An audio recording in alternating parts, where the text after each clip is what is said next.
Hey, everybody, please make sure to go ahead and rate, review, and subscribe. Thanks. 71. Let's get to the new Netflix animated film, Orion and the Dark. This one is directed by Sean Karmitz and written by Charlie Kaufman. It stars Jacob Tremblay, Paul Walter Hauser, Colin Hanks, Mia Kimmy Brown, Ike Barinholtz, and a few others. And the synopsis is: a boy with an active imagination faces his fears on an unforgettable journey through the night with his new friend, a giant smiling creature named Dark.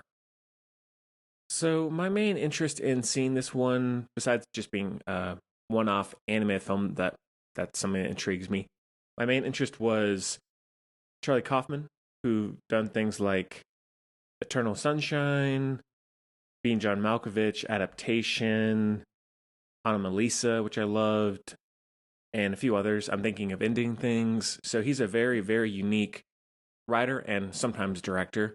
So that was the main draw.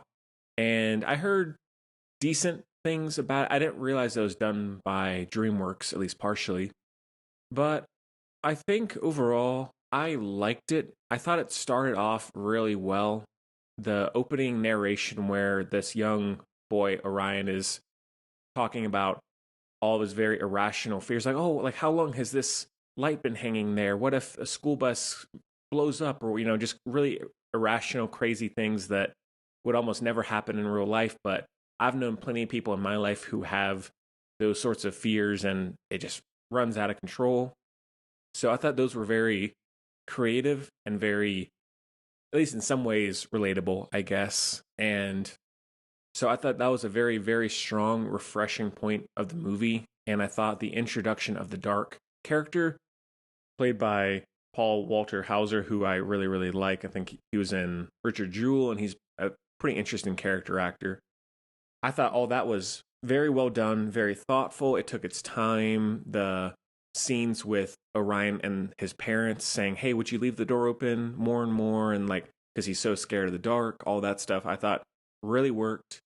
And then I do feel like once it really gets into the second act where they go on this journey, it really starts to get lost in the shuffle, overstuffed, really frantic in pacing and style. Like visually, the movie looks great, I think. And the score is awesome. I love the score. But I felt about 40 minutes in or so, there were so many different locations. The pace was so quick. There's so many different characters being injected. I was starting to lose track of, why are we going to this place? What's our objective here? Like, I understood the overall idea of a boy facing his fears and learning to not be as scared and all that, and passing that on to his kids, which I thought the sort of meta intergenerational timeline was interesting. I won't go into it too much, but I thought that was well done.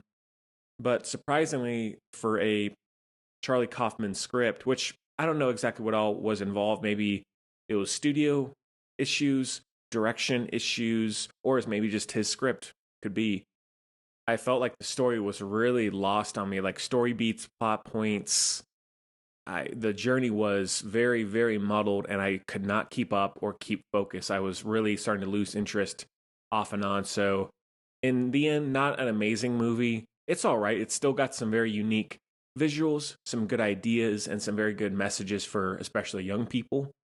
And I think for a day and age where there's so much anxiety and fear and paranoia, it definitely does hit in that way. There's just not enough of that where in the last half, especially, I wish they had taken more time in certain scenes and let you live in those moments like they did in the first act, because it seemed like there's a very vast difference in pacing from the first act to the second and third act. So a little disappointing. I was thinking this movie is going to be amazing when it started out, and it didn't really get there. It went down more and more, unfortunately, as time went on. Not really one I feel the need to go back to anytime soon, but I think if you want something a little bit different, if you like Charlie Kaufman, it's worth a watch. It's not terrible, for sure. And I can see why it did get released on Netflix. It's sort of makes sense, I guess. Because for one, I can't remember much about it at all. Still love Charlie Kaufman, but this is probably one of his weaker scripts or weaker end results due to whatever reason. So That one is a 3 out of 5.